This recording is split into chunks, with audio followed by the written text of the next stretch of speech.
I want to come up and usually say some funny stuff. I came in, people noticed the beard, and I said, I was at the costume store. I said, I need something that looks like a rabbi. So, the little hooks I put on there, I have to return it, or else there's a charge if I don't get it back on time. People told me I looked very distinguished. I told them I thought I looked a little bit extinguished, but anyway, so enough of the silly stuff here. It's not a silly time, right? Everybody's aware of what's going on in Israel. I'm sure all of you have followed the various news reports. We know that 1,200 people have already been murdered. We know that. We know about the evil Muslim terrorists, Hamas. And I said Muslim terrorists. I'm sorry, I'm not woke, because they believe that they are following the dictates of their religion. This is a religious war that we have going on right now. Let's face reality here. They're following what's called the Hadith, which they're following to the T. They're doing exactly what they think they're supposed to be doing. And we know about how the viciousness and the brutality of all the atrocities that they've committed. And, in just doing my day-to-day stuff over the last couple of days, I was making a sandwich, and I was thinking about people who were that's what they were doing at that moment. They were doing just mundane stuff, making a sandwich or doing something, and then you have these murderers coming in and doing these atrocities. One of the terrorists went into an elderly woman's house, and she was in her kitchen doing something. Maybe she was making a sandwich. And he murdered her, and he took her cell phone, and he videoed her with her own cell phone that he had actually brutalized and desecrated her body. And then he took that video and he put it up on her Facebook page for her family to see. They chopped the heads off of babies. This is not stuff that's exaggeration. These people, they are in the Torah, in the Bible, it talks about a group of people known as Amalek. And in the Torah, it talks about that when Israel was leaving Egypt, they followed behind and they murdered the weak and the stragglers. And they're considered to be a group of people that has no fear of God. They're God's enemies. And the Torah has it twice in the Torah, a mitzvah, a commandment, a mechias Amalek, of wiping out Amalek. It's a war that's supposed to go on for all time. And because we don't always know who Amalek is, the rabbis have these teachings that we all have a little bit of evil inside ourselves we have to do war with and extirpate out of ourselves. A lot of beautiful teachings for self-development. But actually, that spirit of Amalek becomes manifested in different groups in each era. And we know the Nazis were one manifestation of that. Stalin and his gang were a manifestation of that. And Hamas and Iran and all these other Muslim terrorist groups are the current manifestation of that evil in this world. And we are commanded to extirpate it, to wipe it out. You don't just make a ceasefire with it. And right now, that's what we're going to see taking place. Because as Israel is striking back, there's going to be so many crybabies out there, and they're going to start doing a body count thing. Oh, it's not proportional. Well, when you're a people, that not only does Hamas put their operations in hospitals and mosques, but the people that actually support what they're doing, they have an evil culture. From the time, it's unfortunate. Human beings are not born evil. Different cultures, different religions, different ideologies make people evil. So these kids are brought up from the time they're little babies to do evil in the world. It's unfortunate. They've been corrupted. So they have an evil culture there. And right now, that culture needs to be wiped out. And I have to tell you that this is such a beautiful group of friends that I have here. Since I came in here, a lot of people coming up to me, offering to me personal condolences like something personally happened to me. And I think that's, in a way, that's very beautiful. It's very beautiful. I'm the son of a Holocaust survivor, and there hasn't been atrocities like this against the Jewish people since the Holocaust, at this level, at this degree. So, but we're in a war right now. We are in a war, and America's part of that really too. It's a spiritual war also, because here we're in this room, most of you are Christians, there's some Jews in the room, we have some differences in our beliefs, but you know what? We all plug into that thing called the Bible. And that Bible says that there is a God, and that God tells us what's right and what's wrong, and what's good and what's evil, and what's moral and what's immoral. And we have an ideology in this country that wants to rip us away from. This country was founded on ideals that came out of that Bible. And John Adams said that the Constitution only works for religious and moral people. And the left is trying to pull us away from that. So this is a spiritual war that's going on. You know, I mentioned, I don't want to go on too long, but I mentioned in the Bible. And in the Bible it promises also that God will redeem his people. And this is part of Jewish and Christian belief. Return his people to his land and will bring the Messianic time. And the state of Israel is part of that process. The miracle that no one would, a number of generations ago, could have imagined there would be something called. My father couldn't have even imagined it because he was surviving the Holocaust and the concentration camps. So I believe that Israel and America play a special part together in God's redemption of this world. Because Israel is the manifestation of God's promises coming true. God doesn't make a promise that does not come true. And this country, United States of America, a nation founded in ideals extracted from that Bible by religious men that would be welcoming any individual who would adhere themselves to those ideals, is another manifestation of God's promise of redemption of all of humanity. So we have to come together right now and fight evil without wavering from one moment. From one moment. We need to stand, you know, not that the state of Israel doesn't deserve criticism. I criticize them because they're not strong enough in fighting against evil. And they allow a lot of things to go on in Israeli society that I wish they didn't allow to go on, which I'm not going to talk about right now. But I'm going to say a prayer right now because a lot of people have been killed and a lot of people have been injured, and there's hostages, and there's Americans who are hostages right now too. We know the brutality that these monsters are doing to people. So I ask everybody to please rise, and I'm going to say a prayer right now first. First I want to say a prayer, and I'll say it in English. I sometimes say prayers in Hebrew, but I'll say this in almost all in English here. And please, Almighty God, we ask that you comfort the families and the loved ones of the people who were unnecessarily murdered by these monsters in the past week. Comfort them, and please guide the souls under the, we call under Kanfei Shechina, under the wings of the divine presence, accept the souls of those. We say they died al Kiddush Hashem for the sake of God's name, because we know that even as evil as things look, we're going to bring good out of this. And please, Almighty God, heal those who've been injured, been harmed, and wounded by these vicious, vicious, evil individuals. And lastly, we ask, Almighty God, empower the IDF, the Israel Defense Forces, and those who support the Israel Defense Forces to extirpate this evil out of this world, to extinguish Hamas, extinguish all the other evil groups of individuals that desecrate what it means to be created with Tselem Elohim, be created in the image of God. And may they be successful in their endeavors, and please guard and protect those young men of the IDF who are going into battle right now. And let us all, we're going to unite together and pray that this country together with Israel have good leaders to get rid of those who want to bring our civilization and culture in the wrong direction, away from God, that both the United States and Israel come close to God. And in doing that, we do bring the redemption, bring goodness in this country. We're going to do it through a process that we do in this world, this real world. We're going to elect good representatives here. We started with Vicky here. We're going to do it on this level.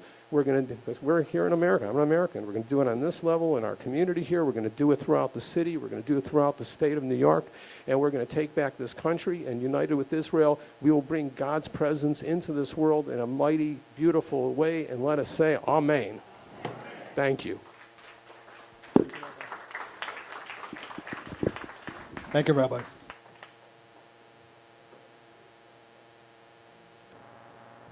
Okay, please remain standing. Sorry.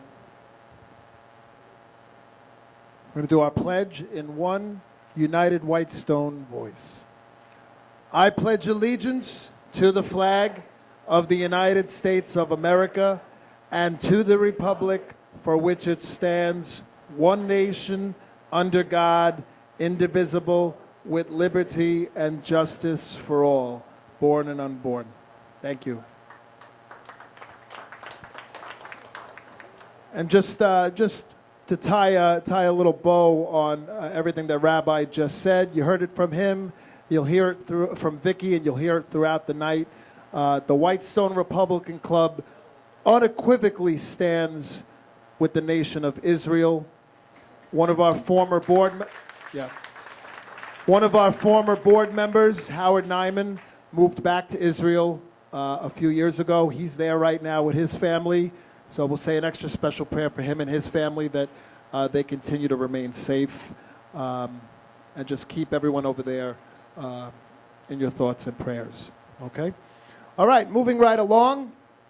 It's my honor to introduce to you as our first speaker for this evening. Please give a big round of applause for our friend, Robert Hornak. Hey guys, how you guys doing tonight? All right, what? Thank you.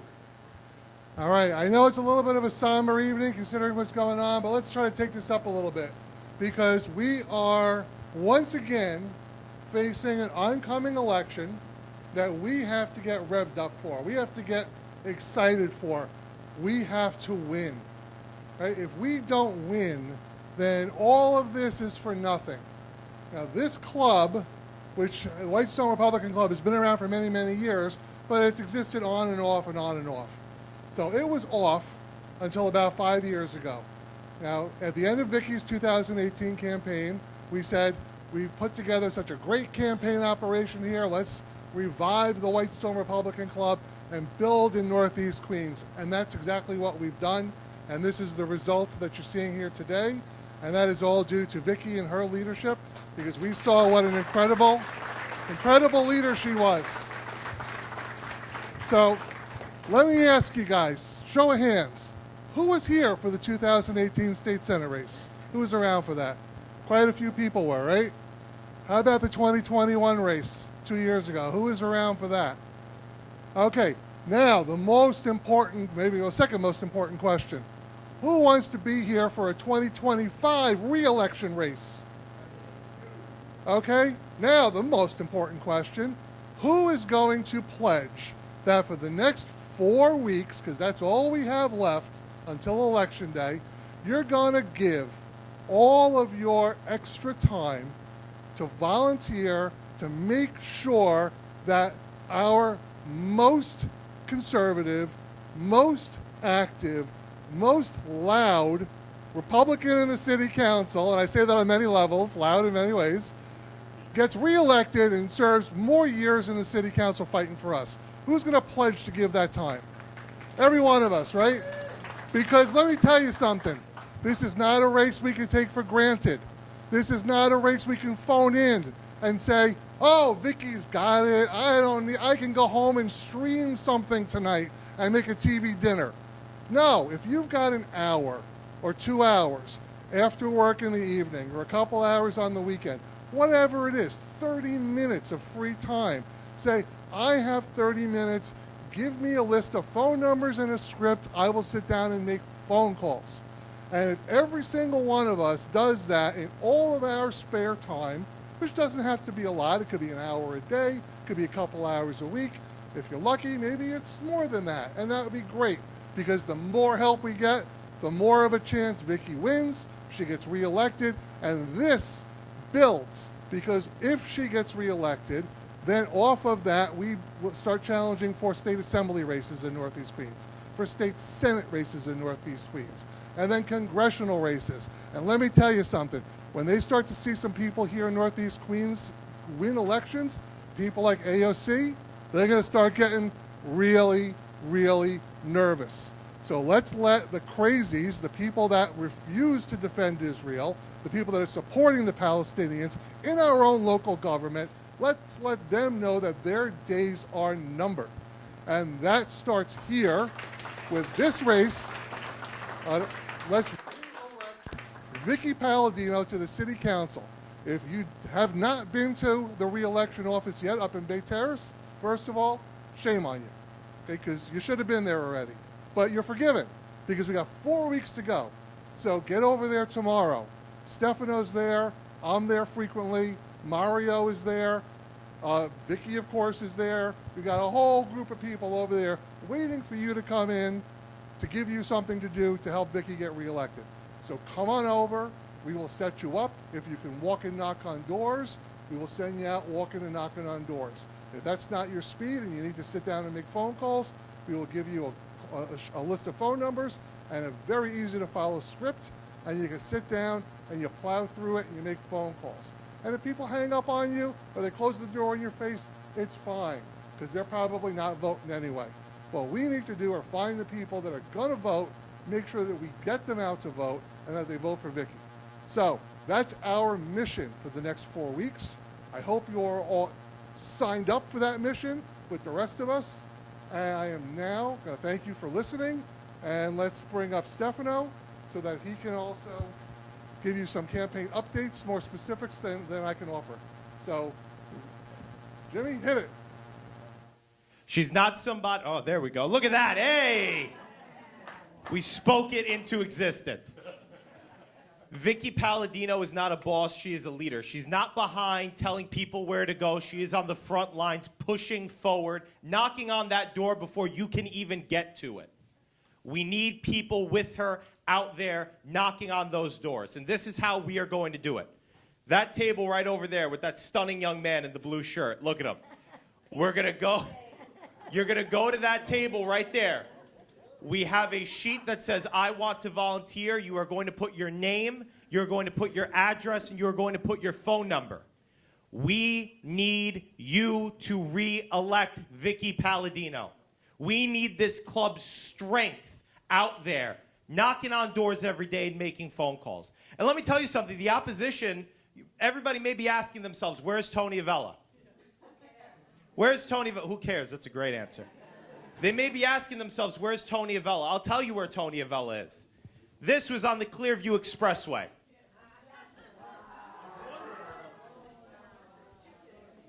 He doesn't even have money to make his own sign, so he needs to take ours.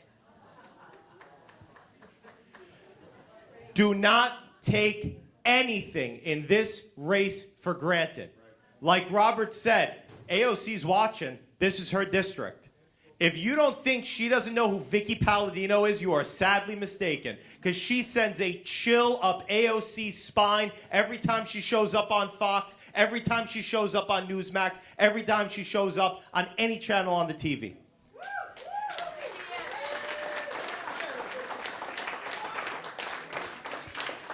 The anti-Semites in the DSA want to call AOC Superman. Well, that woman over there is her kryptonite.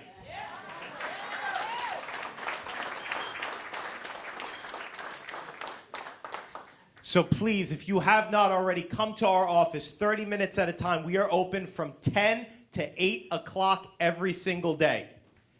And it doesn't stop there. We're building a movement here with a leader like Vicky. We are building a movement that is going to last for generations to come. And when our grandkids or kids come up to us and said, what were you doing when America was going down the drain? You could look at them straight in the eye and said, I door knocked for Vicky Palladino and we won.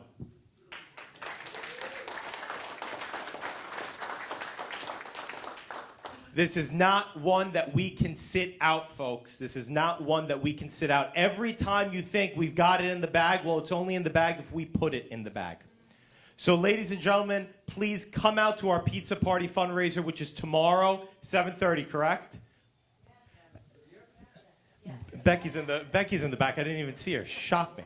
7:30 tomorrow. Please come out, show your support for Vicky. And then on Friday at 2 o'clock, come to the office. We are going to have a deployment on Friday. We're going to send that out in an email. And if you put your phone number over there, you're going to get a text message. We have 3.5 weeks left to go. And I want you to imagine something. I want you to imagine that you stayed home. I want you to imagine that you didn't come out because you thought Vicky had it in the bag. And I want you now to imagine the unimaginable. Now imagine that you came out, you put the work in, and you see 60 beautiful points next to that woman's name. How great are we going to feel? So, ladies and gentlemen, without further ado, I don't know if he's got the music ready yet, but I'm going to bring up the woman herself. Who wants to see Vicky Palladino, huh? Who wants to hear our councilwoman speak? It is my honor to bring up somebody that I call a mentor, somebody who is leading the Republican revolution in Queens, somebody who sends a shiver down AOC's spine every time she sees her, our Councilwoman Vicky Palladino.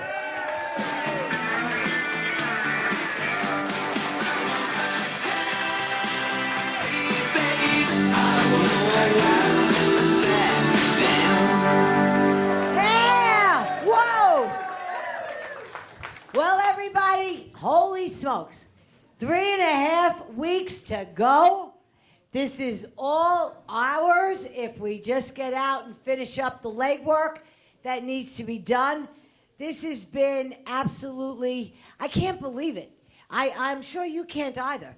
How fast and where did it go? Who expected? Hi, Dottie. How are you? I haven't seen you in so long. I'm so glad you're here. I want to say that it went so much quicker than I ever could have imagined. I guess because I'm so tied up with what I do for a living, working for you as your city councilwoman, and I couldn't be more proud of that. And now that we're coming into the home stretch, look, I've said it from right out of the gate. Never underestimate the opponent, ever. You run as if you're 10 points behind, always. And you don't let anybody ever tell you. Feels great to hear, Vic, you got this. Thank you. I appreciate it. However, the fact of the matter is, I am nervous.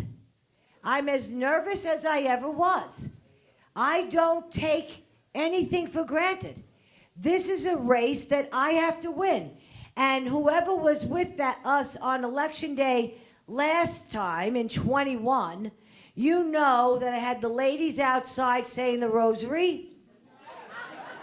No, it was no joke. It was no joke.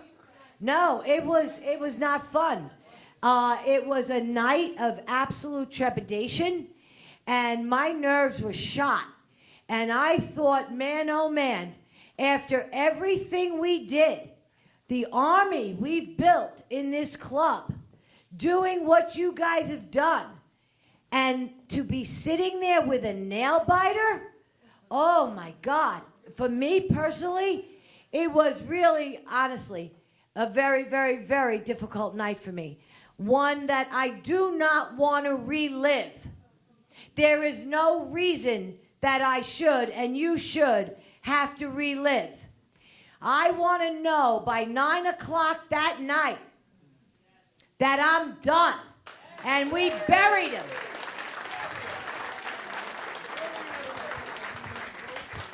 And I'm not kidding about that. I want to plant this guy so far into the ground that he won't be able to lift his head up ever again. Let him go to the grocery store with his wife. Let him do whatever he wants to do. Stay the hell out of politics, Tony. You're worn out. You're done. You're worn out. You couldn't do this if you tried. Not on your best day could you keep up with me on my worst day.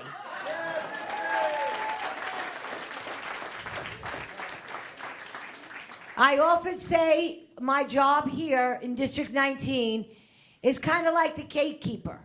I am the gatekeeper.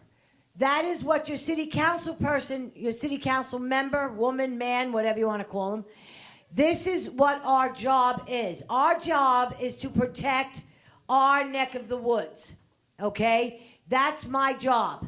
I protect District 19 in the very best way that I can, with the very best voice that I've got. And I have to say, with everything that's going on, to hear Fox want to talk to me, to hear that Newsmax wants me on, to hear that Rosanna Scotto, they want me on. Whoever would have thought? Whoever would have thought? Just a few. I was on Good Day, whatever the heck it was. The very early morning show on Fox. That was crazy. And I was outside the Roosevelt Hotel. But what I'm trying to say is, whoever would have thought just a few short years ago that, certainly not me, would I ever have thought that I would rise to that level, that they would be calling me and ask me to come on and to talk about how I feel about what's going on. So, but with that being said, you know, there is still work to do, and we have Tony going around, and what I found out yesterday was that he was putting absentee ballots into people's mailboxes. Let me make something very clear. Yes.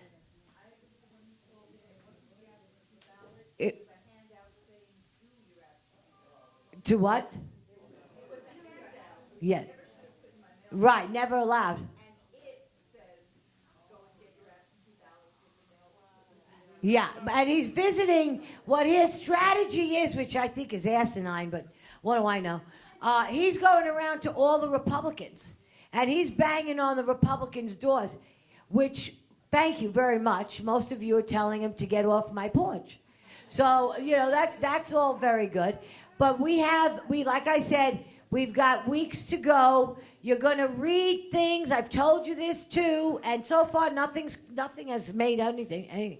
But if you read anything, if you hear anything, and you don't know what you're hearing, or you all know me very well, but for your friends, anybody who has any questions about anything they may see in the newspaper or on the radio or whatever, please come to me. I will be the one to give you the accurate answers. I am afraid of no questions whatsoever. I am not afraid of any bad press whatsoever, because you know what? I am who I am. I made it to this age, not by wearing a halo on my head, I'll tell you that for sure. Okay? But I will tell you what I am, and that is a fighter. And I will fight. What we've got going on right now with what went on in Israel, this is my blood. After I was done like sobbing, and I just, in utter disbelief of the brutality, I was furious beyond belief. This struck our core. And understand something. When you come after us like this, we've got more Jews living in New York City than we have in the entire country. And more than Israel. We have got open borders now. We are as vulnerable as we have ever been. We also have cut the anti-terrorist budget here in New York City by 75%. We are not ready. We are not ready. Now, these are those little facts that people want to hear me say when I go on TV, because I get my numbers straight all the time. Folks, they are in the fight of your life. And to think that we've got politicians that actually believe that what Hamas did and the state of Palestine did is okay. They filled up Times Square. Be afraid. Be very afraid. But don't be afraid to say what's on your mind. Ever, never be afraid. Because as soon as they sniff out fear, you're dead. And we will not allow that to happen. AOC is right over here. She tips into this district. I called her out on Fox. I'll call her out again. I want her for 5 minutes. That's all I want her for. And when we get down to Washington and what we've got sitting in Congress, are you kidding me? How are these people even allowed, these haters, even allowed to sit and hold any political office? Do you understand how important your vote is? Do you understand how important your vote is? Be you Democrat, be you Republican, it doesn't matter. Vote for what's right. And know in your heart what's right. Know who's going to fight for what you believe in. Because this is all we've got left. This is all we got left. So with that, I want to say thank you very much, everybody, for coming here tonight. I love you all. And I need your help. So please, there's lawn signs. We've given out over 2,000 already. There's lawn signs. Grab your signs. Volunteer at my campaign office. We're coming down the home stretch. We're going to need poll watchers like we did. Sign up. Put your name. Put your phone number down. Please, before you leave, or we'll pass the paper around. Whatever it is. We're in Bay Terrace. We're right by where Victoria's Secret used to be. Again, from the bottom of my heart. 4 weeks to go. Let's nail this baby. Let's bring it home. Thank you very much, everybody. Okay, at this time I'd like to introduce, I'm sorry if I butcher your last name, Herman Germinian? I knew I'd get that wrong. Please put your hands together for Herman Germinian, Legislative Chairman of COBA.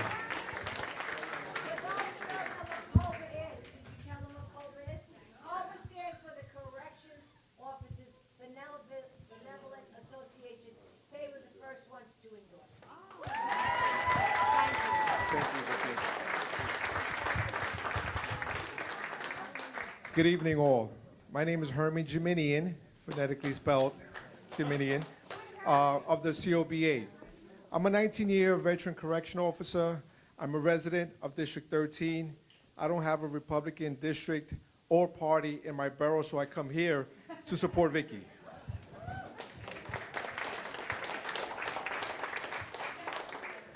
But as a 19-year veteran correctional officer, I work for one of the toughest agencies in the city of New York.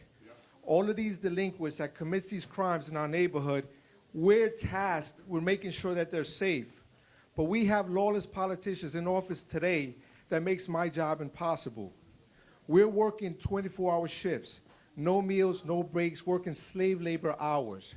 But we need people like Vicky Palladino and the Common Sense Caucus to infiltrate these lawless politicians, because right now, it's hurting us. Not just us, numerous agencies and numerous communities, it's hurting our city and state. So Vicky has our support. We ask that you please reach out to your neighbors. I do the same in my district, just across the bridge, Whitestone, Throgs Neck. I do the same in my district, but we need to multiply Vicky. We need to multiply her 40 times so we can win the city council, so we can bring law and order back in New York City. So with that said, thank you so much. Thank you for the opportunity. Vicky, count on us. We're here for you.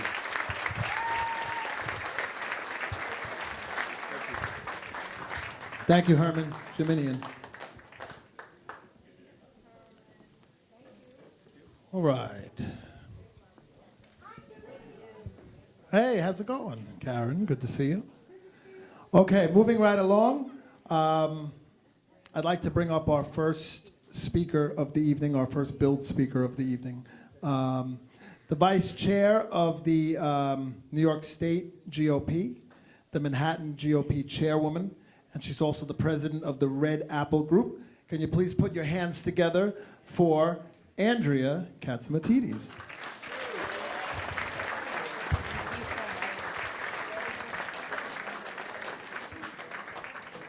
Hello, everybody. How's everybody doing tonight?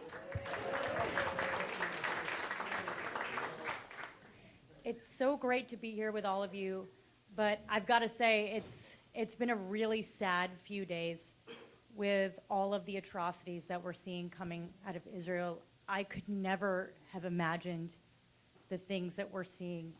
Babies being decapitated, women being raped, people being taken and executed. It's horrible.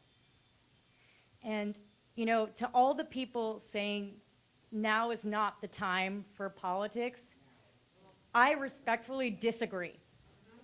Now is the time for politics, because frankly, none of this would be happening right now. And weak leadership is what gives us disastrous consequences. If President Trump was our president, this would never be happening right now.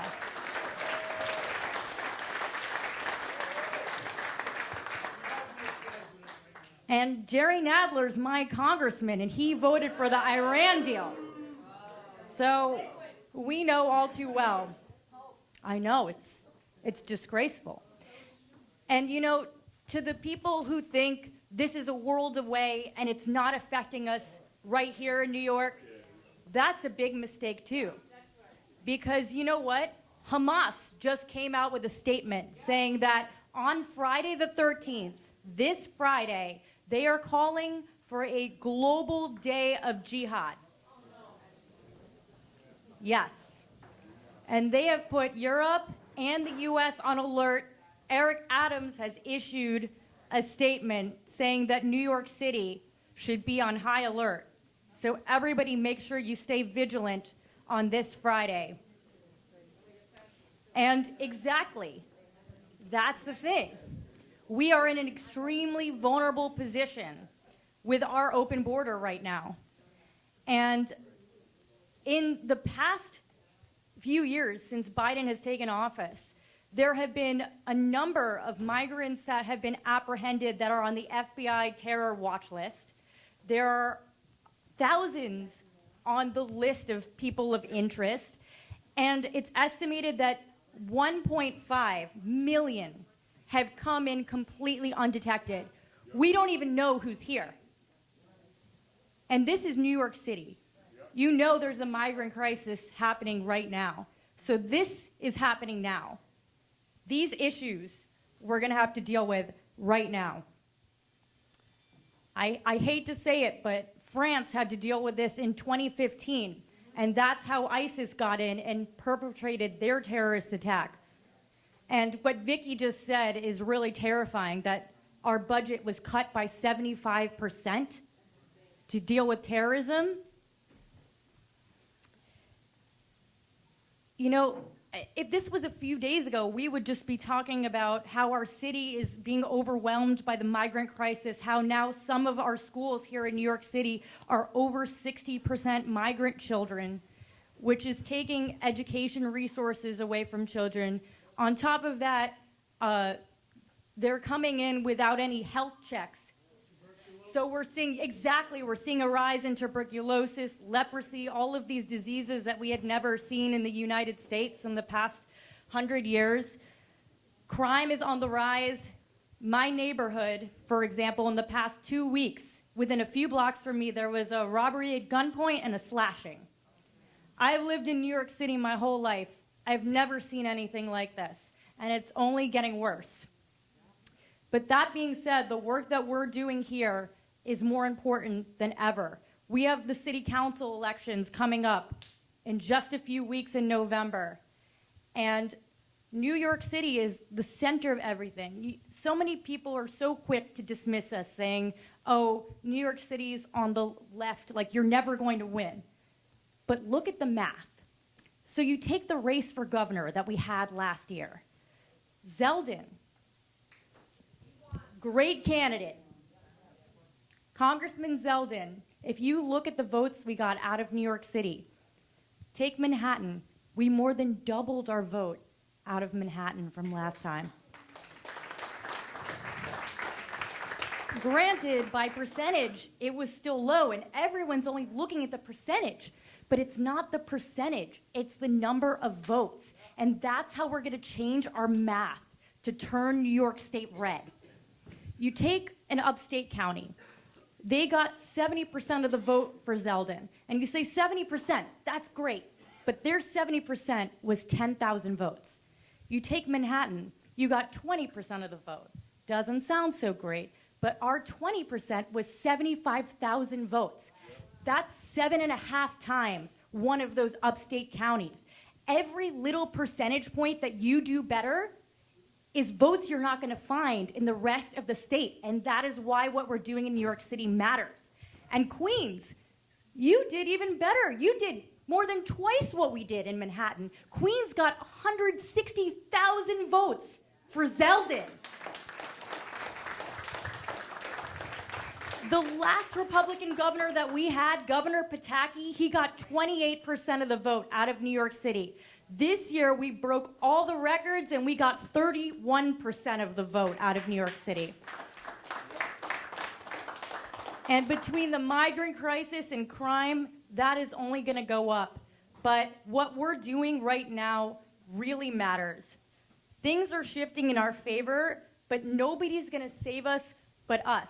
And if we don't get out there and we don't turn out those votes, it's not going to mean anything. So look at these city council races. We've got to support, and the reason why Queens did so well is because you have amazing leaders like Vicky Palladino.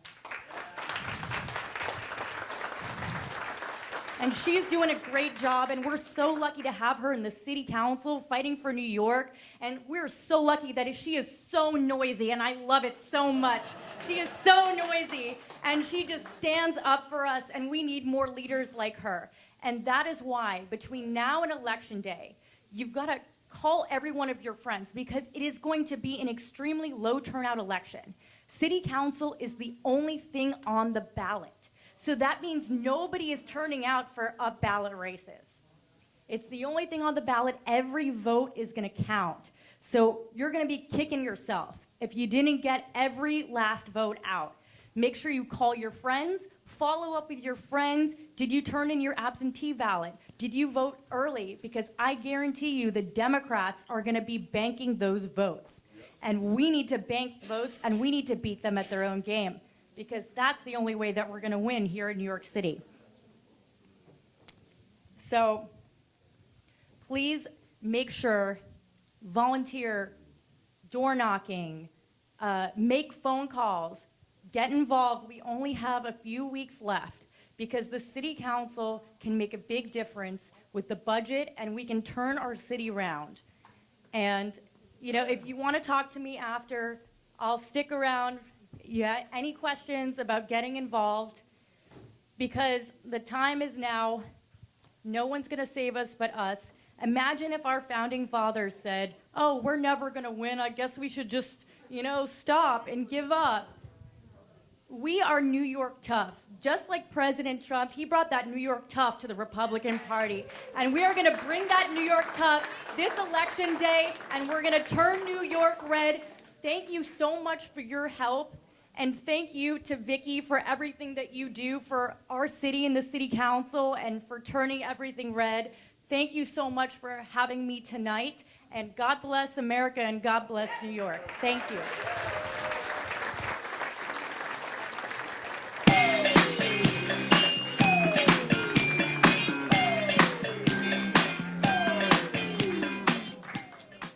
So, that was great. That was great. Thank you, AJ. We appreciate it. Thank you for coming out here. And please, everybody, if you want 50-50, it's still coming around, so please buy a 50-50. Next up, we have a friend of the club, somebody that has been a regular, somebody who everybody enjoys. I know that many of you were very, very, very excited to see his name billed as one of our speakers. So, next up, we have Nick Giordano, host of the PSA Report.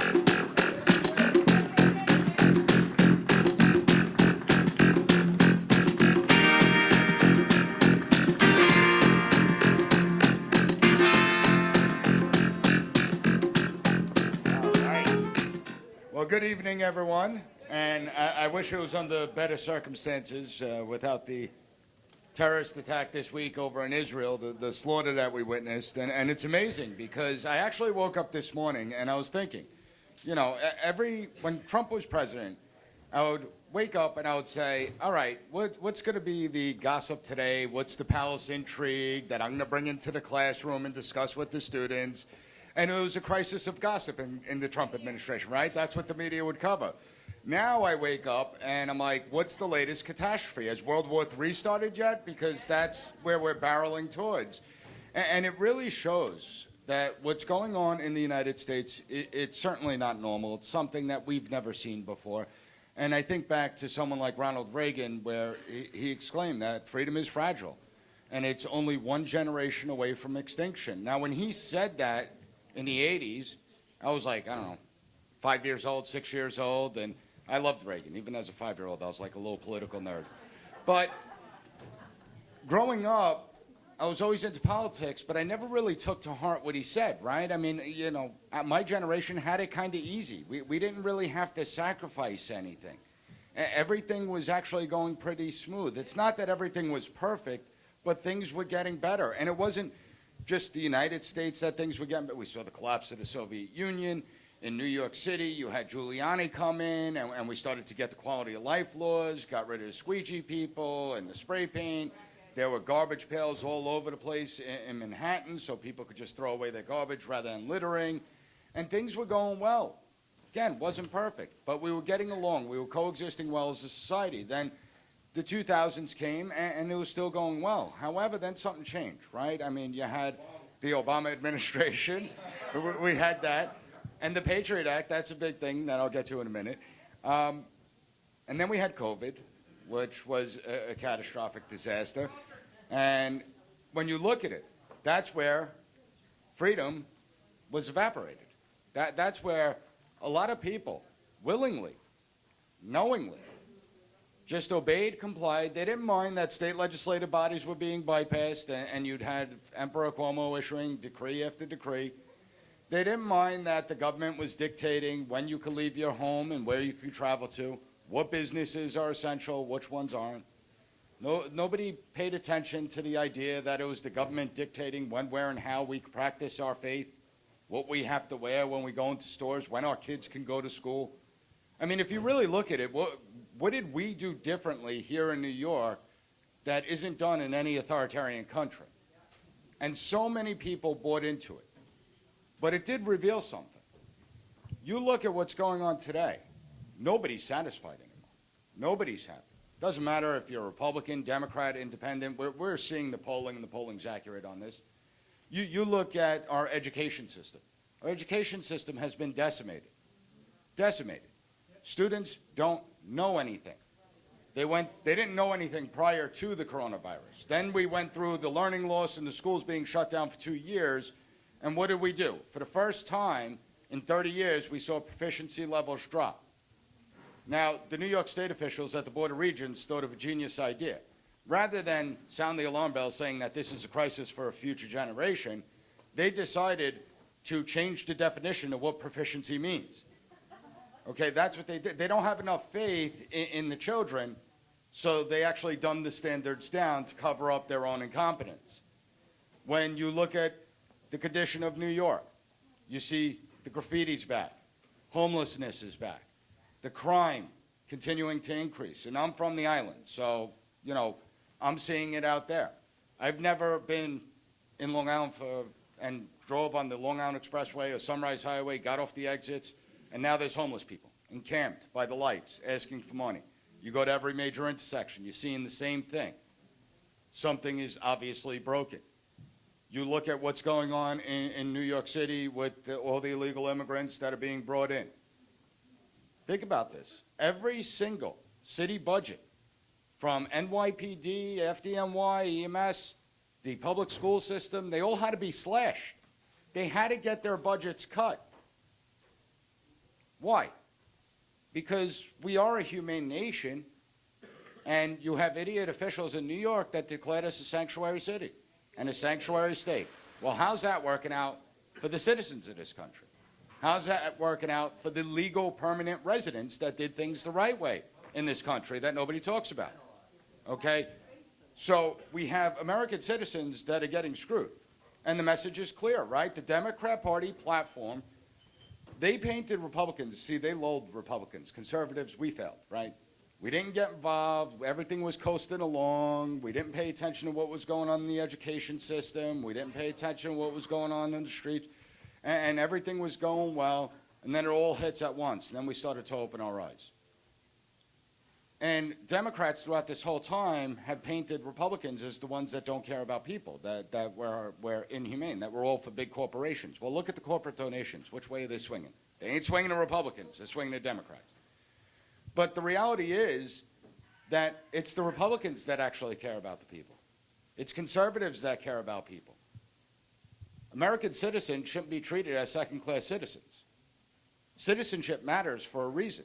Citizenship is important. If you get all the benefits and privileges coming to the country illegally and more, well, then what is the point of being a citizen?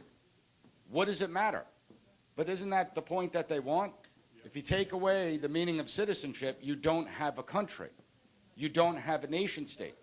That's why you don't have a border right now. And 100% right. How many terrorists have crossed the border that we don't know about? Now, I can tell you right now, 284 border encounters with terrorists on the watch list that we've actually been able to detain. We know from last year alone, 82 on the terrorist watch list, fiscal year 2022, got in, and we weren't able to capture them. We weren't able to arrest them or detain them. We have no idea where they are. And then you factor in how many that we don't know got in, how many evaded border security and weren't detected at all. This is a catastrophic failure of government. And that's pretty much sums up the Biden administration. You know, President Obama, there's, I don't know if it's a rumor, I don't know if it's true, but it's for damn sure accurate. President Obama, the reports are that he once said, don't ever underestimate Joe's ability to F things up, okay? He effed everything up. But he's not the one really in charge, let's be honest about that. I mean, the reality is that he just says what's on a teleprompter. And unfortunately, what's happened over the process is that our institutions of government have been ideologically corrupted. They've been weaponized. I mean, we now have a report from Newsweek that came out that the FBI has now created a MAGA threat tag, meaning that those are the investigations. We saw false investigations into the former president. We see it at the highest levels. When you look at everything going on, it's insane. But that's where the opportunity is. So, you know, I don't want to crush your spirits. I know that was really depressing. But there is opportunity in this. Why? Because people are becoming aware. It doesn't matter if you're a Republican, Democrat, or Independent. You look at the numbers, and 80% of people, regardless of political party, will say, no, don't teach about sex to children. Don't teach gender theory to children. It's inappropriate. You shouldn't be able to sit there and give children these hormone drugs that we have no idea what the long-term consequences are. They shouldn't be mutilated, changing their life. Most are against that. It doesn't matter about political party. I mean, I always say, and I said it time and time again, my children can't get a Tylenol from the nurse without my permission. They can't go on a field trip without my permission. But we're going to pretend that they could determine that they want to have their genitals cut off, get life altering. I mean, what kind of idiocy exists that people actually promote that? It is evil. And then we see, I mean, well, but we see the evil, right? We saw evil in real time on Saturday when Hamas stormed Israel, 1,000 fighters estimated, that's a battalion, not easy to do, stormed Israel, slaughtering women, children, babies. And then you have morons here that are trying to create this false moral equivalency between Hamas and Israel. You have people here in the United States defending Hamas's actions. Listen, it's very simple. This isn't difficult. It's not hard to say. There is no equivalency. Hamas are savages. They're barbaric. They're monsters. End of story. I don't need to qualify that with any other statements. End of story, period, full stop. And yet you have people that try and dance around it. And that's disturbing. So you see the international stage falling apart. You see the United States falling apart. You see New York State falling apart. And it's been under Democrat rule. See, as a conservative, I care about human beings. I don't want to see human beings trafficked into the United States. I don't want to see kids being sold in the sex trade. I don't want to see what's going on the border. I don't want to see the fentanyl coming into our communities, killing our children, because that's what we stand for. And when we look at what's going on, unfortunately, the Republicans lack leadership, with the exception of Vicky Palladino.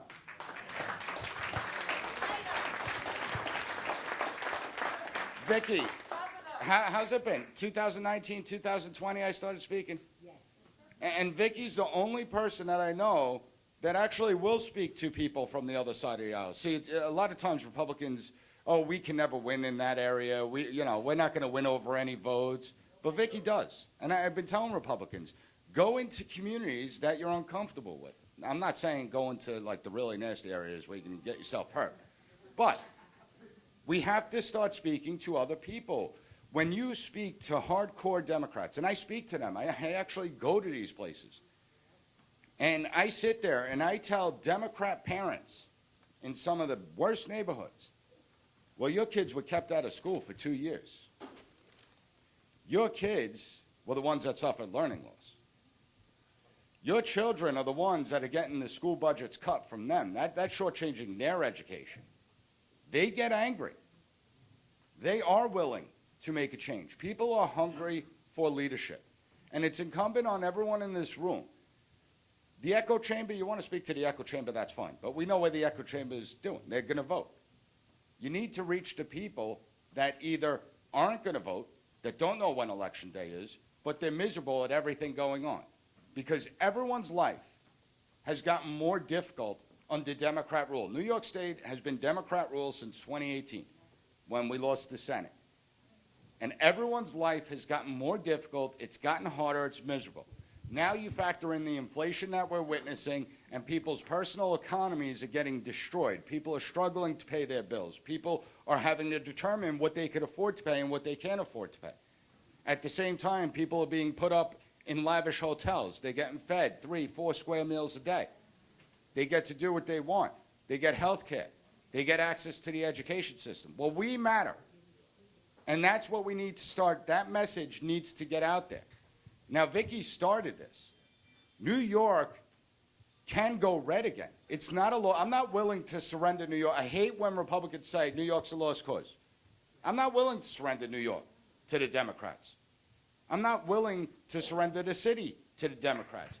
One day, I want to be able... I grew up coming to the city all the time. I still go. It sucks now, but I still go.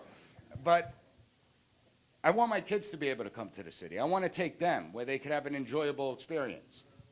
I want to be able to tell my kids that we're doing something. We're fighting for their generation, that they could have the same America that I grew up in, that they could have that same America. They could understand the principles of liberty and freedom. They could understand discourse and be able to debate. They could understand having officials that actually care about them. And so I think we need to go back to basics. I think that what Vicky has done here in Queens needs to be replicated throughout the city area, but also throughout New York State. Because now is the time. It is ripe for opportunity.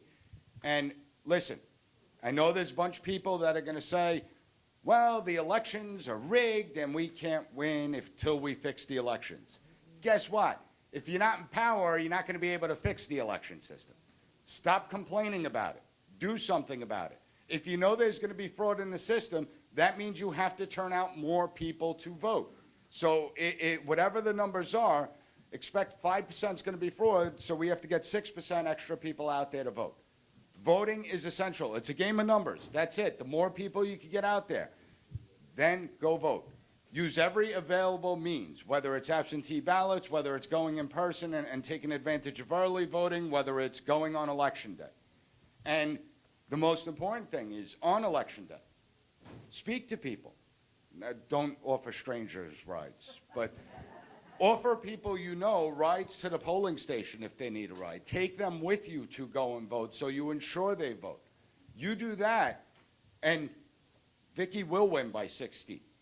Okay, you do that, we'll start winning other seats. We'll start turning the city red. We'll turn the state red because people are fed up and people's eyes are now open. But even though their eyes are open, it doesn't mean they're just going to vote Republican. Okay, it doesn't mean they're even going to go vote. Just because their eyes are open and they're miserable, they still need to be pushed. They still need to be talked to. Okay, because right now in a lot of communities, I am seeing communities that have voted solidly Democrat for the last 60 to 70 years. They're holding protests daily. They're attending community boards, and they're flipping out. And it's not just here in the city. It's also in Chicago you're seeing it. You're seeing it in every major city. What's missing from that picture? Well, a Republican representative standing right next to them saying that we support you, we hear you, we're going to fight for you if you just give us the opportunity. That's what's missing. You have to give people something to vote for. If you give those people something to vote for, I will guarantee victory. So we all have a role to play, and it starts now. Everything that's going on is too important. And we need to realize that it's not like we have unlimited time. Again, as Reagan said, freedom is fragile. And it's never more than one generation away from extinction. It starts now. And so let's get out there and do what we have to do. Thank you, Professor. Does anybody have a question for Professor Giordano? Yes, sir, in the back. Well, the places I like to go is the churches, right? Because I know I'm pretty safe in the church. I know I'm not going to sit there and walk in the projects and start going into, Co-op City door to door. That's not really the safe environment. I don't encourage people to do that. But if you start building relationships with the pastors at these churches, and they invite you in to speak, and when I go to speak, understand. So obviously, I think the cat's out of the bag at my college. I'm an avowed conservative. They know that, right? But when I go to organizations, I get organizations like the League of Women Voters that ask me to come to their organizations to speak to them. Now, are they hardcore conservatives? No, not even close. Yet they keep on inviting me back. Why? Because I don't dictate to them how they should believe. I don't dictate to them that they should be conservatives. I will go and I'll educate them on a particular topic, and then I'll just ask them questions, simple questions. Are you satisfied with your property taxes? Are you satisfied with the condition of the schools? And again, and I always say this, it starts to plant seeds in their mind. They start to realize, who are the people in power? It's been Democrats. We've been voting the same way. I mean, this year, my union, so are unions hardcore conservative? No. Well, my union actually endorsed half Republicans and half Democrats. Well, guess who sits there and participates in the candidate screenings? But it goes to show you that you can change minds, if you talk right. Now, I'll say this. Too often, and you see this all the time, whether it's on social media or in person, too often a conversation quickly devolves into insults. Well, if I go to someone that voted for Joe Biden, and I say, anyone who voted for Joe Biden's a moron, is that person going to hear anything I say after that? No. It's going to be a combative conversation and pointless. So when you're speaking to people that disagree with you politically, don't go after them. Don't be aggressive with them. Just simply ask them questions and start planting seeds in their mind. You don't dictate what to do. Don't dictate what their position should be. Just plant the seeds, and you'll have more success. Well, I think too many people are afraid to just speak truth. I mean, first of all, let me preface this. So I'm tenured, and I know people hate tenure, but guess what? Tenure does protect me, okay? Otherwise, I probably would have been gone a long time ago. Now, if they try and get rid of me, it's going to be a whole legal battle, and. But my college is actually more open-minded than most. They're willing to have discussions and debates. I've never encountered anyone that's insulted me on campus, from faculty or administrators. I generally have good relationships with everyone. There's a few that don't like me, but I don't care. I'm not there to be the most popular person. I could care less. In my classroom, we talk about the seriousness of the issues. And so let's say I am talking about something like immigration. Well, I'll take it away from the emotional aspect first, because illegal immigration automatically becomes emotional. I just will simply say, something happens in New York City, and we need to evacuate all 5 boroughs. Where are you taking 8 million people? Could we accept 100,000 people in Suffolk County, New York? Can our plumbing supply systems handle it? Can our electrical grid system handle it? Can our grocery stores and the food supplies handle it? No, no, no, no, no. Can we add an additional 20,000 students in our class? No. Okay, so now let's talk about immigration, and you have millions of people crossing the border. How do you manage that? Doesn't a nation have a right to control its border? More importantly, what about our infrastructure, and how does it affect the overall infrastructure?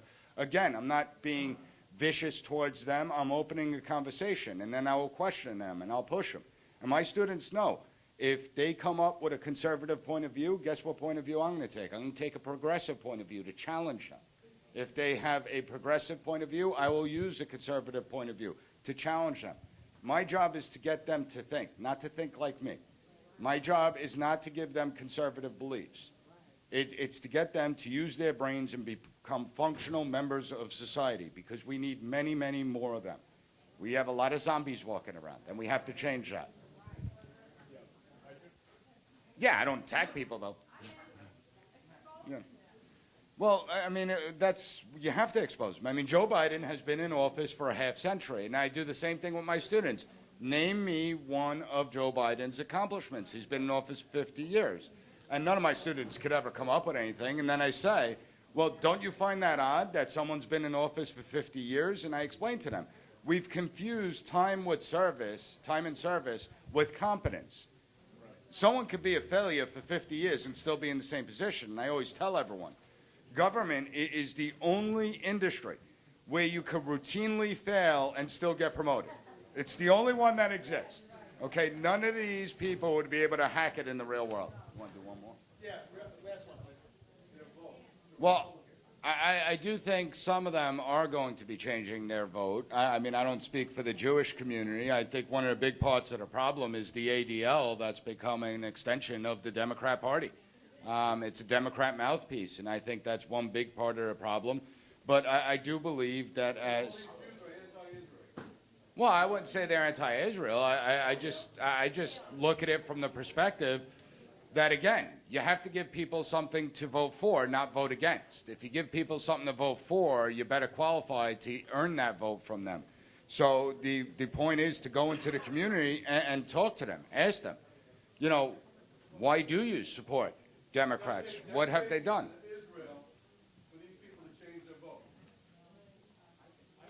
Well, it may happen that way. But again, you have to give people something to vote for, not vote against. And I think that's been one of the biggest failures. If you look at the messaging coming out of the Republican Party today, we have a lot of grievances. We have a lot of complaints. We're damn good at that. But you have to give people optimism. You have to give people hope. And that's part of the problem. You have to present them with an optimistic vision of what America should look like, what you want America to be. It was going good. And so, well, again, half the country despises President Trump because they don't like his personality. The problem in America is that we become very emotional rather than using reason and logic. Instead, we use emotion, and everyone gets offended with everything. But guess what? When you actually have to walk the walk, well, then things become... It's easy to say, you know, we should welcome everyone in, and they're just looking for a place of refuge to have a successful life. All the public virtue signalers out there like to say things like that and pat themselves on their back. But when the migrants are here now, well, now they're not so happy anymore. So, listen, I'm in academia, so I'm surrounded by left-wing cesspool all the time. But I will challenge them. I had a professor, he was from a different college, not my college, but we were at a conference, and he said that the reason he's successful is because of his whiteness. So I said, okay, because of your whiteness, that's why you're successful. So here's what you should be doing. You should resign from your position and demand that someone that you've oppressed because of your whiteness gets that position. And if you're not willing to do that, well then, give up 50% of your paycheck. You're a college professor, you make pretty damn good money, give up 50% of your paycheck and give it to those that you feel you oppress. He doesn't like me anymore, okay? That I can tell you. But it proves my point that you're nothing more than a phony. I wish someone would put in a policy, and it should be codified through law under Congress, that, hey, first of all, why are we sending all these people that are coming to the country into the most vulnerable areas where the infrastructures are already collapsing, the schools have already failed, there's enough crime, they already have their problems? Why don't we send them to the wealthiest, elitist zip codes throughout the United States? The border will be sealed within 2 days. 2 days. Okay? And then anyone who says we have to take in everyone, well, okay, sponsor a family into your home, you clothe them, shelter them, provide them educations and health care, not the taxpayer. preach what you live by. I may still disagree with you, but at least I'll respect you as a person. I'll be like, wow, they're like Daryl Hannah. She's a huge environmentalist. And guess what? She actually lives by what she says. She lives in a tree. It's crazy. Okay?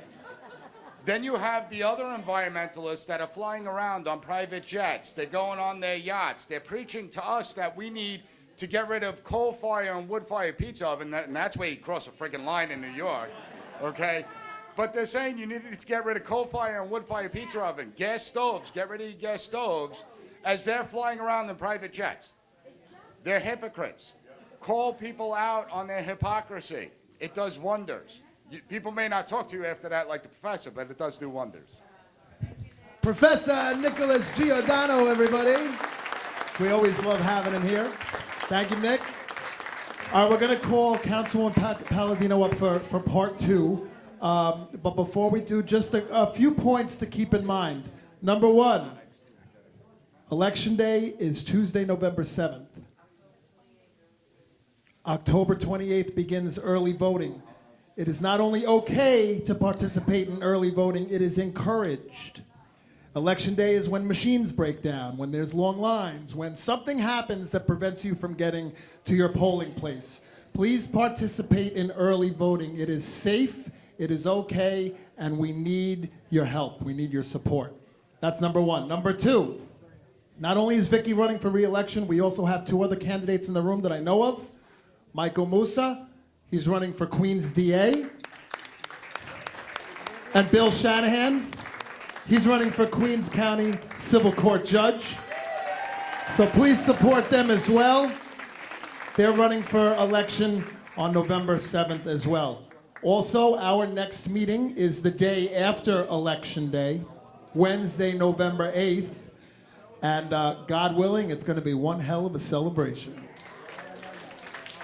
All right, and after Vicky speaks, we're going to do the 50-50. So does everybody remember what I spoke about at the top of the meeting? What's going on tomorrow night at Vicky's re-election campaign headquarters?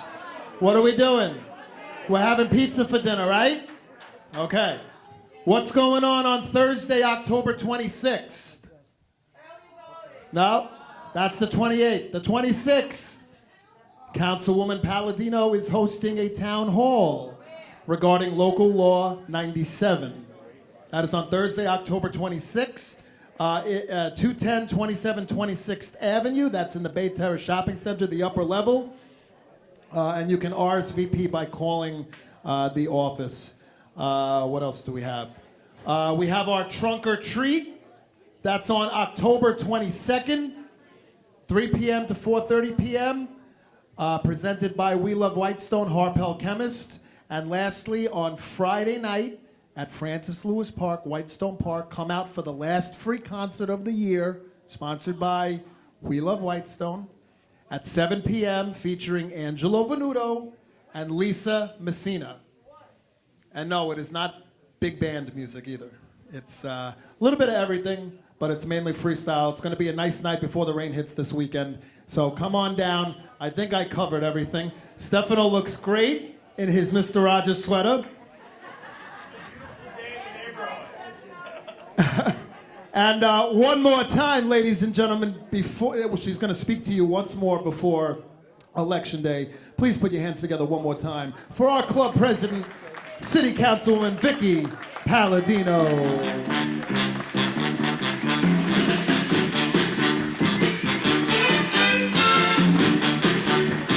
50-50 to follow. Okay. I just want to say, once again, you know, there's an election.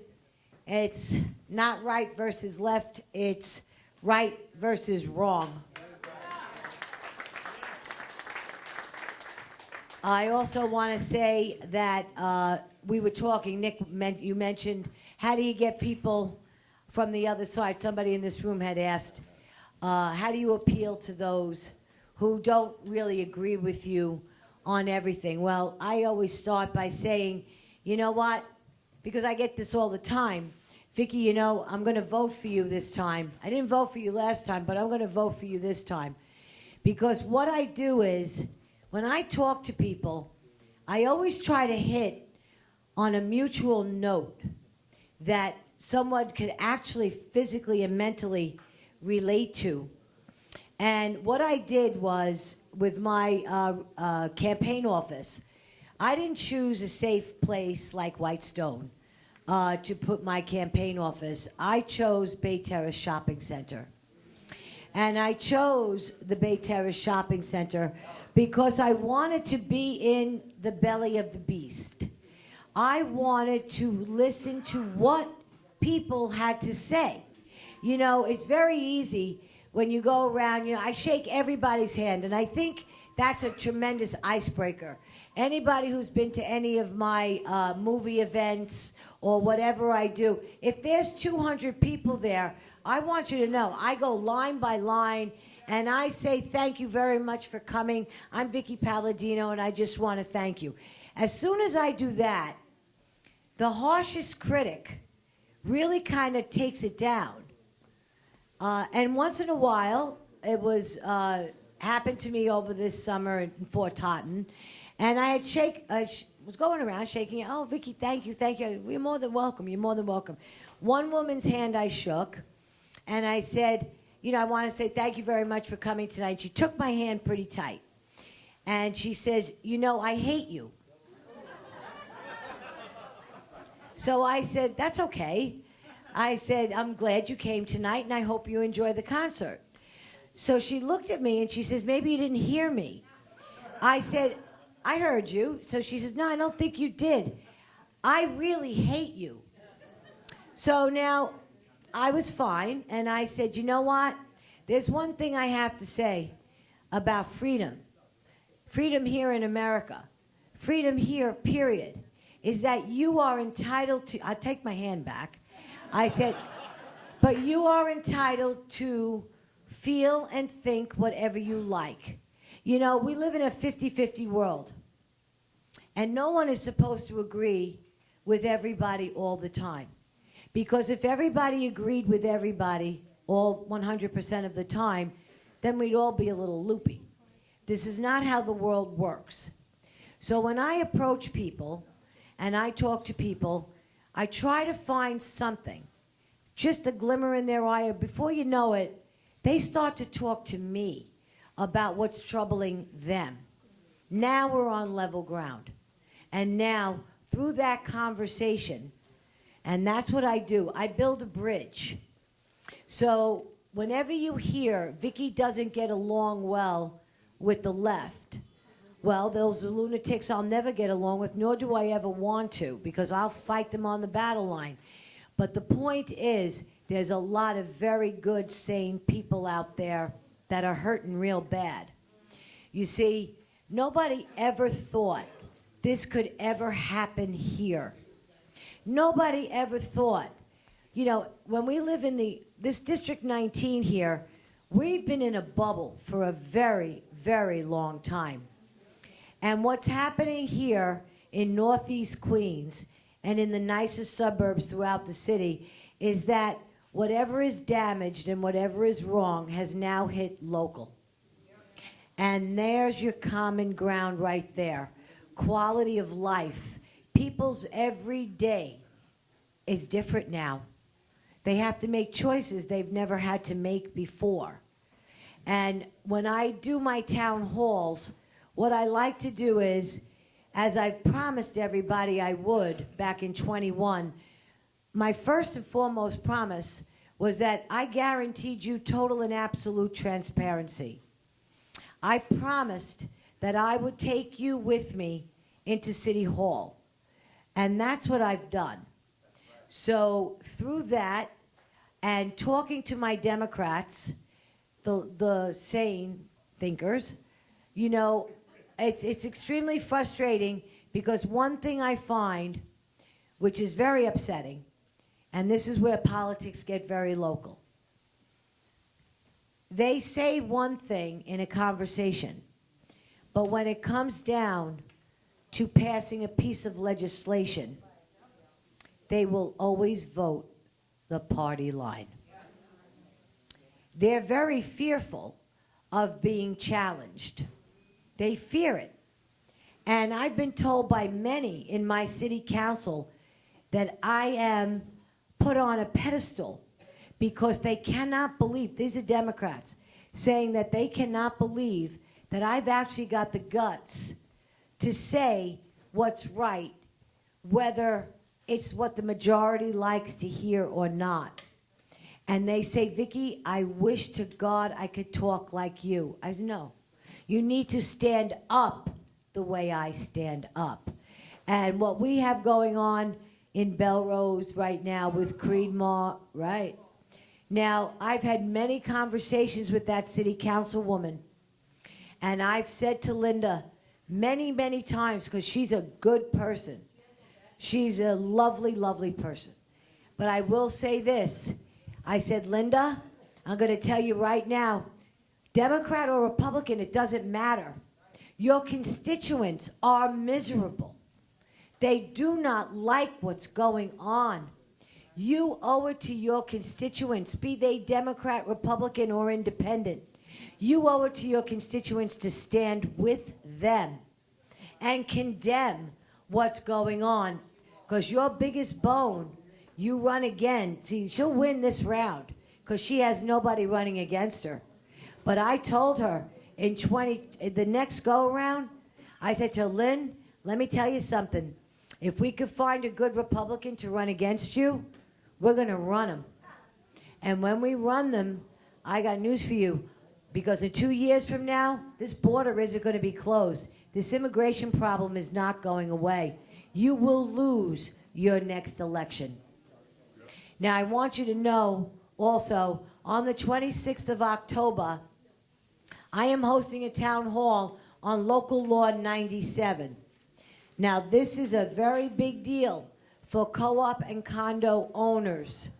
And I will be speaking there with the president of the PCC and 2 other associates with the PCC. Here is where I reached a pinnacle point with people who are Democrats, straight up blue dog Democrats, because they're coming after the most affordable housing that was ever created, and that was your garden apartments and your little 6-story buildings. When you didn't want to buy a house, it was too expensive, you bought a co-op or you bought a condo. Well, now what they're looking to do, because it's been passed, and that's called Local Law 97. Local Law 97 goes into effect on January 1. So what I did was, I made that a major platform for myself this election to win over these Democrats who live in these co-ops and condos. They understand now that as of December 31st of the strike of midnight, January 1, this end of Queens is going to be facing $213 million in fines because you're not quite green enough. Glen Oaks, whoever lives in Glen Oaks condos, they just invested, that little garden apartments just like our Clearview, they invested $24 million to bring their, boilers up to par and their retrofits. It's very detailed. But they're not green enough. And that was only a few short years ago, 4 to 5 years ago. So you asked, how do you get into these places? How do you get into their minds? How do you get into their minds? You find one common thing that a majority of people are going to be affected by, and you talk about it and you educate them. Education here is key. Party is not key. Education is key. They will figure it out because, like I said, it is affecting people now here at home. We have congestion pricing. Make no mistake, it's coming here. Make no mistake, we have got things coming here that we once felt that we were exempt from. We are no longer exempt from anything. So when you talk to people, the way I'm talking to you right now, they listen and they pay attention. And I could talk to somebody who's got a child who's troubled. I work with that, and I try to figure it out, and we do. My office has tackled more things in these past 2 years, and I would not be able to do it without the staff that I've got. I've got Allie as my chief. I've got Alexis as my scheduler. I've got Costa as my deputy chief. I got Eric Forte as my budget director. That's Stefano's dad. My office is home to the veterans every other Wednesday, and they were there today. So what I try to do is I try to touch everybody on every single thing. And I have to say, I'm pretty damn proud of what my office and what we together have accomplished. I also have some information about St. Agnes. Now, St. Agnes was changed into a respite center. I've gone over this with you guys before. Here's what close relationships and negotiations bring. Think what you like about Mayor Adams. I've had conversations one-on-one with Mayor Adams. I've sat with him, and I've driven home St. Agnes every single day since we heard about it 7 weeks ago today at 8 o'clock in the morning when that phone rang. And I have been, along with Allie, we have gone there every day. We have brought the news there.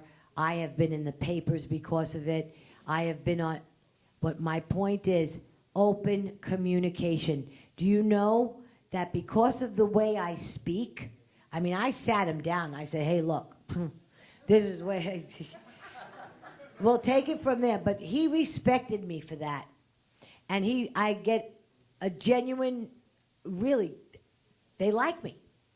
And they like me because I'm honest. And they like me because I'm not afraid to speak my mind. And let me tell you, St. Agnes is on the track for the 90 days. And that is to be closed on October the 31st.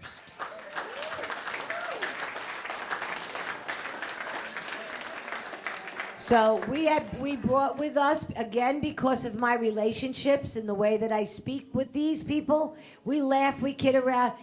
Zach Isol is the commissioner of emergency services, and he came with Allie and I, and we went to St. Agnes.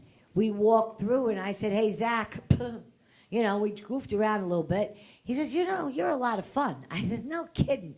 I says, you see, you can't believe everything that you hear.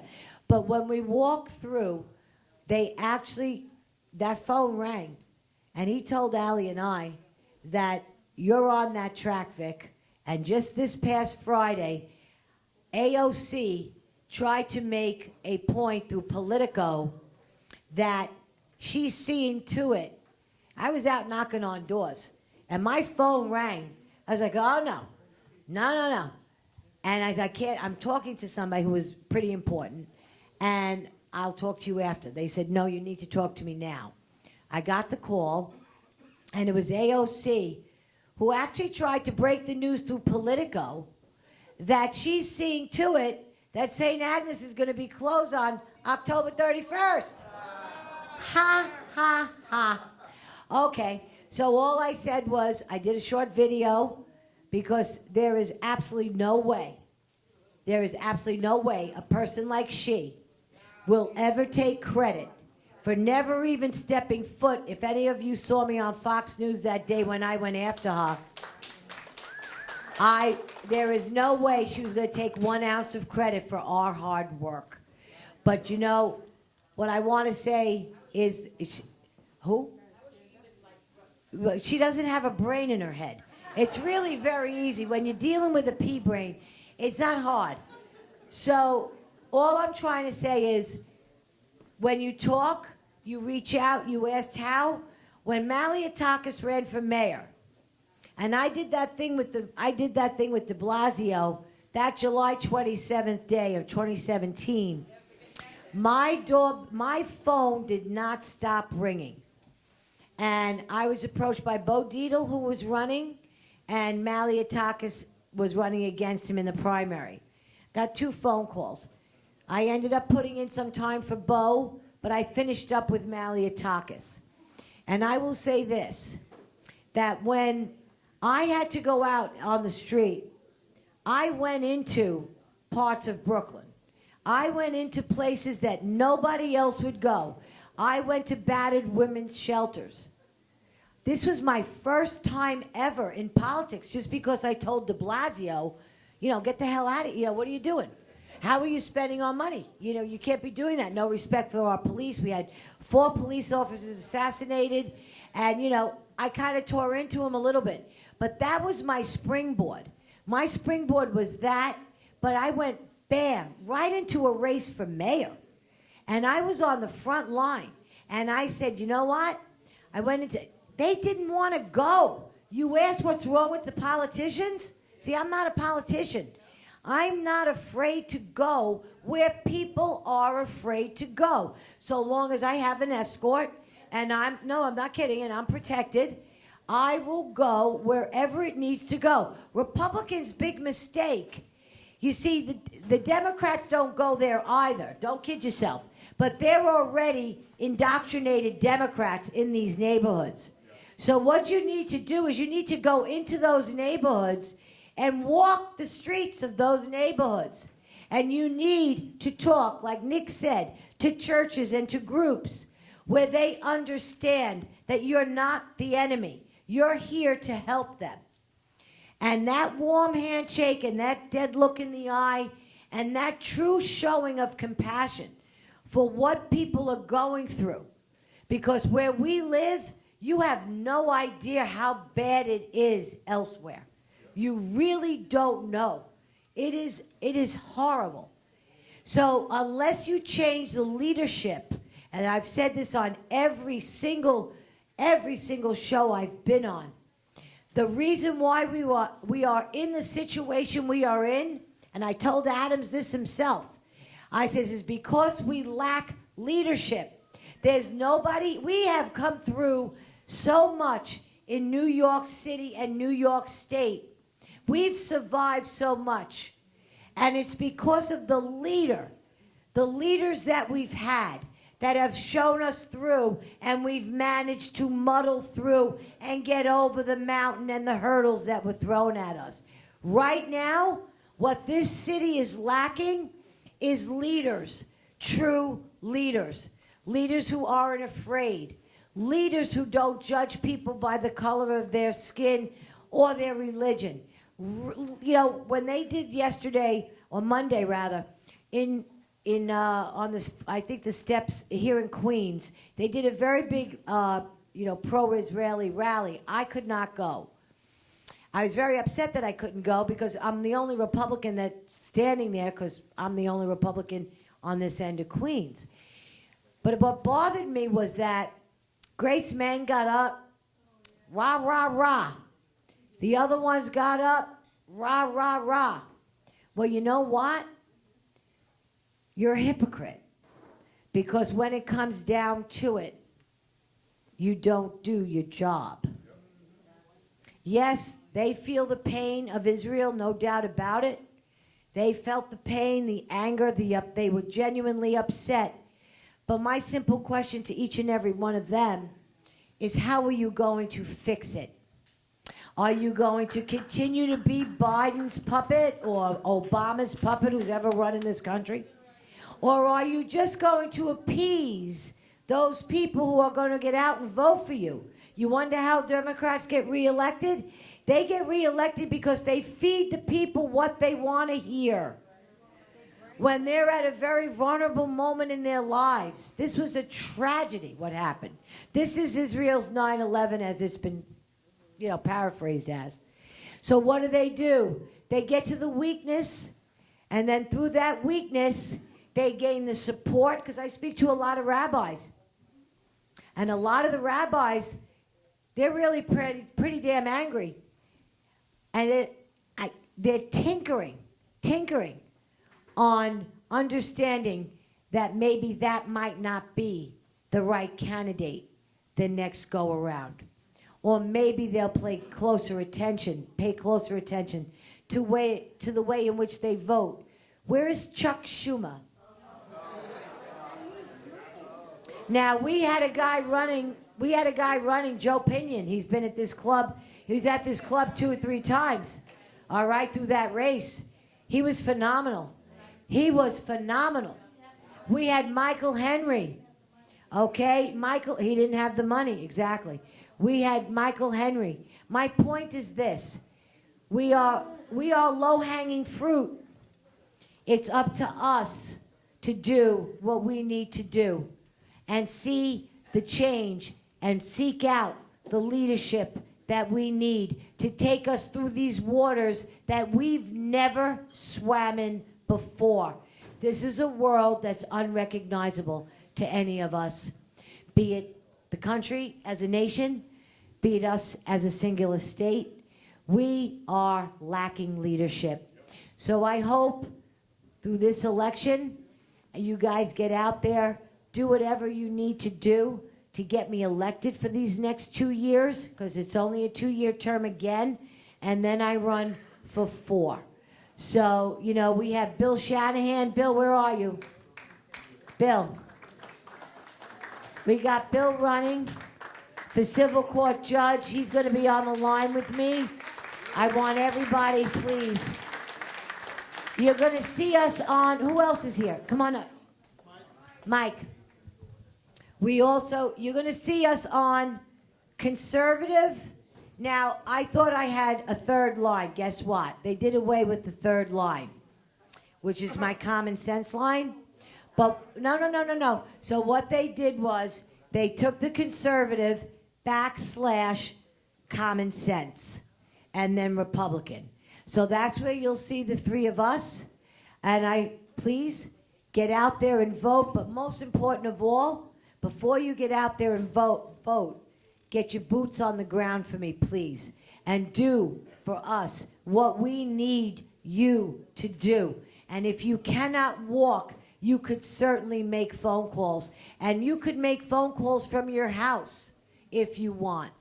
Okay, Regina's in my office all the time. Regina, say hi. Maria, you're in my office every day. Say hi. Okay. You in the back, Lenore, say hi. We are there all the time. I'm looking forward to seeing Rachel over there and Angela over there. And I just am saying, you could have a lot of fun. You're out all the time. We could make this a lot of fun the last 3 weeks. We're at the Bay Terrace office. Now, Victory Party, fingers crossed, Victory Party will be in my office on November 7th. I'm not going to go into any fancy hotel or any kind of anything, you know, a restaurant. I'm going to do it in my office where it all starts. And I have to do it in Bay Terrace. I'm not allowed to do it in my government office. So let's get out there. Let's get that victory under our belts. Come to my office. Do what you need to do. Grab a list. Make phone calls from home. Bring the list back. Grab a lawn sign. There's 2,000 lawn signs out already, but we need a few more. He is as angry as all get out. I will tell you this. My opponent has refused to be in the same room with me. Now, I'm gonna tell you what he did. He screwed himself up. What he did was, he's like Biden. That's true. That's very true. He's hiding. What he did was, we did 2 weeks ago in Douglaston Manor, we did a Meet the Candidates night. And he wouldn't even share the table with me. Here's the podium, here was a table, here was another table. And what the guy did was, because they did alphabetical order, so he went up first. And what he did was, he insulted me. He got up, look, I can't. He got up to the podium and he said, but he made a very big faux pas. He says, the reason why I'm here is by popular demand. I came out, Rachel, you were there. I came out because that woman is an absolute embarrassment to this district. She is the most ineffective council member this district has ever seen. Well, the crowd was not too happy with Tony. And what he did was he just kept going. And the people, and one guy got up and said, stop, that's enough. You can't do that. And the people were booing. And the people said, but this moron that he just kept going. His 5 minutes were up, and then I got up. And all I said to the people was this. I said, I apologize for him. I said, I came here with an agenda tonight, and that was to talk to you about what I've done for your little corner of the district here. I plan to talk about what I did for the district on a whole, and now I'm proud to say what I'm doing for the city as a whole. But unfortunately, I have to address some of the issues that this Tony, you're a liar, and then I took it from there. And then he made another mistake in College Point. And he was booed again. So now he's going around telling the press, and we also were supposed to have this big thing at Schnepp, with Schnepp's media. That he canceled because he will not be seen with Vicky Palladino. Do you want to know why? He said he's afraid of Vicky Palladino's supporters. Oh boy, I was like, wow, really? Okay. But the point is this. The point is this. So long as he keeps playing the game he's playing, again, don't get comfortable. But he will not answer a question. He's been like this for anybody who's lived here and has had him as their state senator and or their city councilman. They know for a fact that Tony swoops in and he swoops out. He's afraid of all of you because he's not capable of answering a single question. He's so out of touch. So now we get a call from New York 1, day before yesterday. And New York 1 wanted to have us in their studio. Now all of a sudden they're interested in Vicky Palladino. They skewered me. And when I very first came out of the gate in 22 after I was sworn in, and then they skewered me a second time. But the point is this. I would not go on New York 1, not because I'm afraid. Oh, no. But because it's not fair to you, the people of the district. Why should I sit in a sterilized environment with this guy here? Why would I do that and allow those two to moderate me, that they've been dying to put me in the frying pan? You can fry me up as much as you want, but that's not the point. The point is you. You're being shortchanged. The people of this district are being shortchanged once again by an invisible man. Okay, and I nicknamed him Phony Tony. So going forward, once again, I just wanted to clear that up for you. And this way, so when you hear people say, Vicky won't show, no. Vicky will show up, you tell me where, you tell me when. But I'm not going to sit in a sterilized studio, because I will not do that to the people of my district. They deserve better. Be them Democrat or Republican, they need to know who they're voting for and make the distinction of who they want to be their representative. So I thank you all very, very much once again.